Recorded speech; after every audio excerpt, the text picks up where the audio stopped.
มีละดอกคนงามเอ้ยสาวพ้นสะอาดคนคือดึกมาพ่อคนคอนหัวลำศิลาก่อนไหนลาเมื่อนอนอยู่บ้านขันนิ่งเจ้าอยู่แต่เมื่อ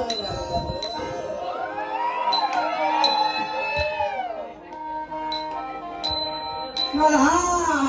คุณบ่ถึงกันแล้วอย่าเสียนไปกาไหนเนาะสาวพังลำเอ๋ยขันบุญมีต่อหน้ายังสิพ่อห่วมกัน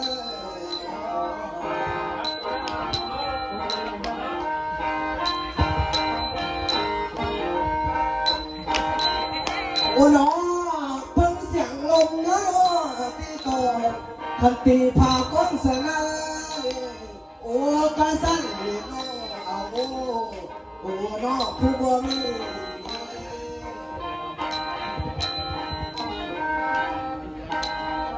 มาละฉันละมาเลิกละดอ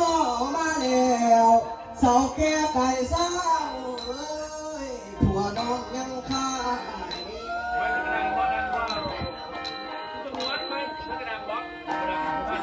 ลุงหลาไอ้สิไก่ละน้องเลว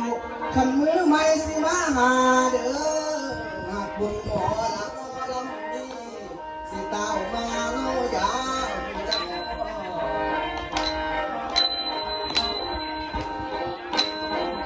บุญเอ้ยเด็กมาพอละน้อป่านนี้ลูกเข้าคิวละน้อหิวเข้ายัดกุ้งกินบางหินแย่ละน้อนกแม่ใหญ่พังลำเอ๋ยสาวพ้นสะอาดสาวเมรักเมไม้บักผู้เบาสำน้อยสิกุลินสาดกระเบืออะไร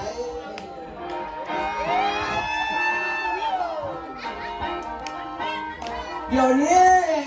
สาวพ้นสะอาดคนงามเอ๋ยหมอลำตักมาเจ้านำมามือนี้เห็นแต่ห้อยเจ้าเหยียบน้ำบนกระจกไม้อะไรน้องลาป่าว่า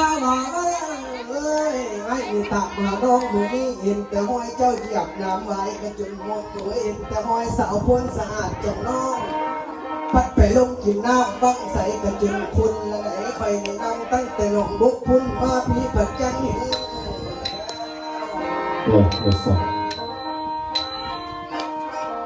นั่นล่ะขันมาในแล้วเนาะสัตว์นี่ขันไหลบ่อแล้วเนาะได้นองผัดแต่สัตว์พอโคตรดุ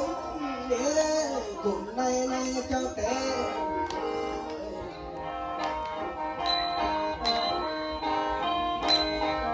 มึงเสียบ่ได้เศร้าคนอ้างนาพี่บ่ตายลงไป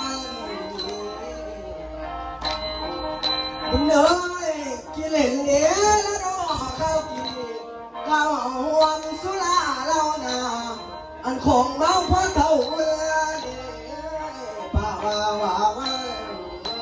เมื่อเบื้องขวาละน้อยน้องเมื่อเบื้องซ้ายละน้อยน้องก็ยังเปื้อนแล้วน้อเปื่อยแก้มกายังบ่ายแล้วน้อไปแก้มบักลำไอจือบ่ลืม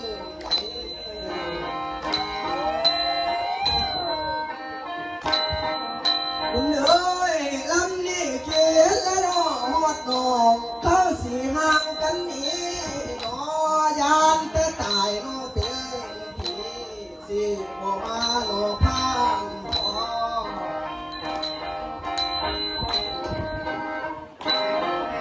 ลุงเอ้ยสาวพ้นสะอาดคนงามเอ้ยขันเจ้าตายเป็นผีคอยสิขอตายเป็นดำน้ำกันในสุดสัวในถอน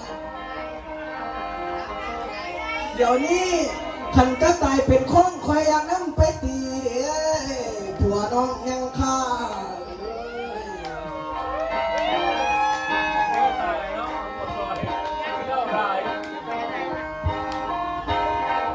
นั่นล่ะสาวพ้นสะอาดคนงามขันมาได้ห่วงน้องขันจะตายเป็นผีแล้วแล้วได้ไอ้บ่นายน้อนาป่าว่ามาเลยนอนขวงเงินอยู่บ้านสิลูกน้องอยู่ยังเคยไหน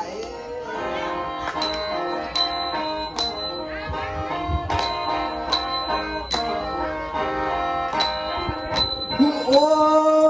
ย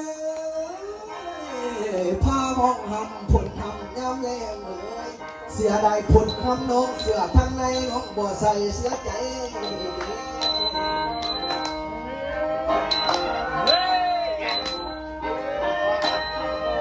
น้องฮาป่ามาเอ้ยเสาพลแล้วสาดา ทำสิงแม่เท่า มือนี้ป่าว่าเอ้ยขันผู้จบคือน้องขันผู้งามคือน้องขันเราตายไปแล้วพอจะจำขาตั้งค่อยบ่เลียวขันเรางามคือเจ้าพอจะซ้ำขาควายค่อยบ่เบิ่งโอ้ยพอจะจำเขากระเด้งเก่งเอาไว้บ่ทันได้เราอยากเยอะ